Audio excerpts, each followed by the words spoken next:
finisher. Salut à tous, ça fait maintenant un peu plus d'une semaine que le triathlon est fait. L'objectif est à moitié atteint, vous allez savoir pourquoi. Donc avant de passer aux conditions du triathlon, je vais vous parler de comment s'est déroulé le week-end. Donc je faisais le triathlon avec un ami et avec ma copine on est arrivé le vendredi. Nous sommes la veille du triathlon, donc on est à 30 minutes de Deauville, c'est à Cabourg. Et un petit conseil, si vous faites un triathlon, prévoyez une liste des affaires. Comme ça vous n'oubliez rien. Donc j'ai tout coché hier, tout ce que je rangeais au fur et à mesure, et comme ça on n'oublie rien, parce que je pense que si vous faites pas ça c'est pas évident, après d'oublier des trucs c'est pas top. Du coup voilà, petite sortie, et demain on sera prêt. Et le triathlon était le dimanche à 8h. Donc le samedi on est allé se dégourdir les jambes un peu, on a été faire 1 heure de vélo mais vraiment tranquillement en balade, on a visité un peu en même temps. Et c'est vraiment très joli là-bas, on a roulé le long de la mer, donc tranquillement. 15 km et ça a vraiment fait du bien parce que quand j'ai été rouler un peu le vendredi j'avais vraiment les jambes lourdes, donc ça m'a vraiment décrassé les jambes, ça m'a fait du bien, j'ai fait quelques sprints. Ensuite on a préparé tranquillement les affaires le samedi après-midi pour ne pas être stressé le dimanche et que tout soit bien organisé. Donc je vous conseille c'est de préparer votre dossard, toutes vos affaires, vous les préparez la veille forcément, surtout quand c'est tôt comme ça la compétition. Donc vous préparez tout la veille, vous installez vos étiquettes de dossard. Donc il y a des autocollants à mettre sur le casque, sur le vélo, sur le sac pour donner à la consigne après le parking à vélo pour donner vos affaires. Et aussi préparer votre dossard sur votre ceinture de dossard tout simplement pour que tout soit prêt. Vous ordonnez chaque chose, comme ça tout est organisé et on n'oublie rien. Donc ça évite le stress le jour de la compétition et la veille. À part la balade à vélo et la préparation des affaires la veille, on n'a pas fait grand chose. On est resté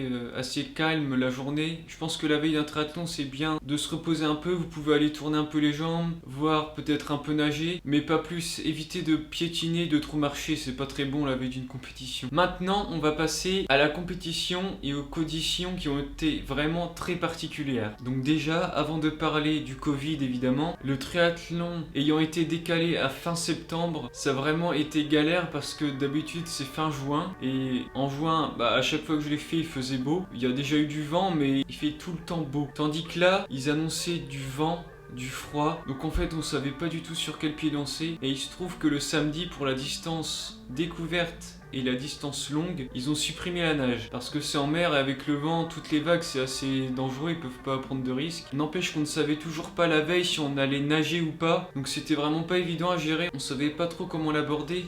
Et je pense qu'il faut vraiment rester serein, ne pas se stresser. Et de toute façon, peu importe la décision de ceux qui s'occupent de ça, ce sera pareil pour tout le monde. De plus, ils annonçaient du froid, comme c'était à 8h du matin le départ. Et il se trouve que pour le triathlon, souvent on a une trifonction. Donc on en avait. Donc si ça avait été en juin, on se pose pas de questions. Tandis que là, comme il fait froid et que c'est à 8h, on savait pas s'il fallait prévoir un kawaii, une veste, tout ça. Donc on en avait plein la tête en fait. C'était pas évident de rester zen. Donc personnellement, j'ai préféré quand même opter pour une veste parce que rouler à moins de 10 degrés, les bras à l'air, les épaules à l'air, c'est froid. Donc voilà. Et justement, on avait bien raison de s'inquiéter. Juste avant d'entrer dans le parking à vélo, une annonce a été faite au micro. Ça caille. Allez, bonjour à tous et à toutes, bienvenue sur cette 9e édition du triathlon international de Deauville avec ce distance olympique ce matin. Donc on vous le rappelle, vous le voyez avec les conditions météo du moment, beaucoup de vent. La natation sera remplacée ce matin par une boucle de 3 km. Une boucle de 3 km pour remplacer la natation. Alors quelques infos pratiques. Donc on s'en doutait forcément. Donc ce n'est plus le triathlon de Deauville mais le duathlon. Ils ont décidé de remplacer la natation par 3 km de course à pied. Et il y avait presque 4 km parce qu'en fait on est parti sur la plage quand même. On a fait presque 700 mètres sur le sable et c'était vraiment dur parce que le sable était tout mou, donc c'était vraiment pas évident. Mais bon, c'était comme ça pour tout le monde. Donc ensuite 38 km de vélo et ensuite c'était 10 km de course à pied. Donc déjà c'était un triathlon, enfin un duathlon très spécial avec le coronavirus. Donc déjà, le masque était obligatoire sur tout le site du triathlon. Donc que ce soit pour aller au parc à vélo lorsqu'on arrivait et même sur le site pour tous les spectateurs, le masque était obligatoire. Donc cette année, comme c'était comme ça, on a reçu les dossards par la poste. Et les puces à accrocher à notre cheville étaient déjà dans le parc à vélo dans chaque bac. Donc ça changeait des autres années où on devait aller le chercher nous-mêmes. Donc déjà ça. Et en fait le masque, on devait le garder jusqu'au départ, dans le sas de départ sur la plage. Tout le monde avait le masque et le départ se faisait par 6 tous les 3 secondes. Et juste avant le départ, juste avant de partir, on mettait notre masque dans la poubelle. Donc les conditions de course, il fallait éviter de s'approcher des autres. Et pour le vélo, c'était interdit de se protéger des autres du vent. Donc il y avait aussi des arbitres sur le parcours qui veillaient à ça. Lorsqu'on arrivait après le 10 km, cette fois-ci on nous mettait pas la médaille au cou mais on la prenait nous-mêmes. Et on nous donnait un masque juste après. Ça a vraiment été un duathlon très particulier. Déjà, avec les conditions du Covid, il y avait beaucoup moins de spectateurs que les autres années. Mais bon, c'est comme ça. Et avec tous les masques, c'était vraiment étrange. Et surtout, il y avait un vent monstrueux. Donc quand on est arrivé au départ, le vent... C'est un joyeux triathlon. Les distances prévues initialement. On va vous rappeler quelques consignes importantes. Pas de nage, il fait froid, il pleut, le sable vole. C'est génial. Et en fait, en allant vers la plage, il y a tout le sable qui volait dans la figure. C'était vraiment compliqué. Et même en arrivant dans le parc à vélo, il y avait du sable partout. Il y avait plusieurs centimètres de sable. C'était assez galère. Et même en courant, lorsqu'on longeait la digue, on avait tout le sable dans les yeux. C'était pas agréable du tout, ça piquait. Et même sur le parcours à vélo, le vent était monstrueux. C'était vraiment dur. Maintenant, on passe aux résultats. Vous vous demandez sans doute, est-ce que j'ai atteint mon objectif d'être dans les 100 premiers? Bon, les conditions ont un peu changé, vu que c'était plus un triathlon, et en plus on était beaucoup moins que prévu, je pense, parce qu'on était plus de 1600 inscrits, et il devait y avoir environ un peu plus de 1000 personnes.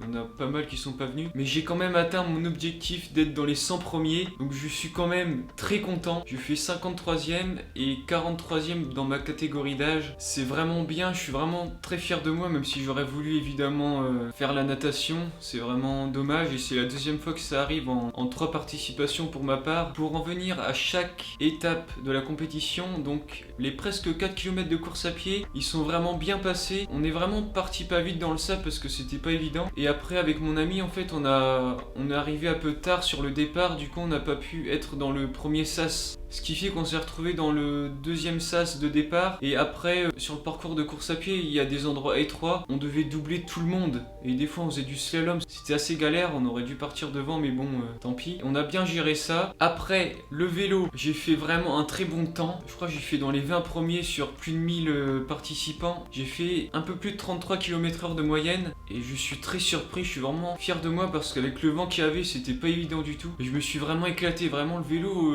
au triathlon ça m'amuse complètement, je trouve ça génial, c'est vraiment super comme sensation. Et après le 10 km, j'ai vraiment géré. Donc comme je vous l'ai dit dans la vidéo de préparation, j'ai pas réussi à faire 40 minutes mon 10 km, mais je l'ai fait en 44 minutes. Et à ma grande surprise, c'est mon record personnel. Donc je peux être vraiment très content parce que j'ai fait mon record après avoir couru et fait du vélo. Donc c'est vraiment génial, je pensais pas. Et j'ai vraiment géré surtout la première partie de course, les premiers 5 km. J'ai vraiment géré pour pas avoir de point de côté. Et une astuce, si vous vous lancez dans le triathlon, surtout en course à pied, ne partez pas trop vite. C'est la pire chose à faire parce que si vous avez un point de côté, bah ça va tout vous ruiner. Et ça m'est arrivé à mon premier triathlon. Donc j'ai vraiment tout fait pour rester calme. À partir de la deuxième boucle, vers 5-6 km, j'ai commencé à avoir un point de côté dans le bas parce que j'ai vu sur le parcours, vers la deuxième boucle, il y avait pas mal de personnes, des fois qui explosaient ou qui s'arrêtaient et qui soufflaient fort. Et je pense qu'ils avaient un point de côté certainement. Et du coup, j'ai pas paniqué, mais j'étais vraiment très lent dans ma respiration pour apaiser et envoyer le plus d'air possible. Et ensuite c'est passé et du coup voilà, j'ai géré et je peux être très fier de moi. J'ai fait du 4 minutes 33 au kilomètre. Donc après avoir couru et fait le vélo, je pense que mon objectif de vouloir faire un 10 km en moins de 40 minutes est largement atteignable.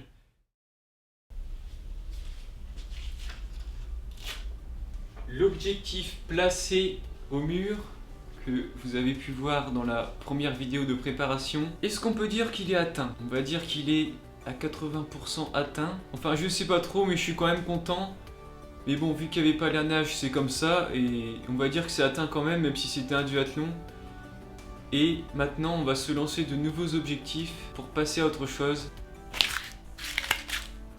En conclusion, malgré toutes ces conditions spéciales, j'ai vraiment adoré, c'est vraiment quelque chose que j'aime beaucoup maintenant. Même le fait que la nage soit annulée, quand on est parti sur la plage, on était là en train de courir sur le sable le long de la mer, avec les vagues, les mouettes, franchement c'était magnifique, c'était extraordinaire à vivre.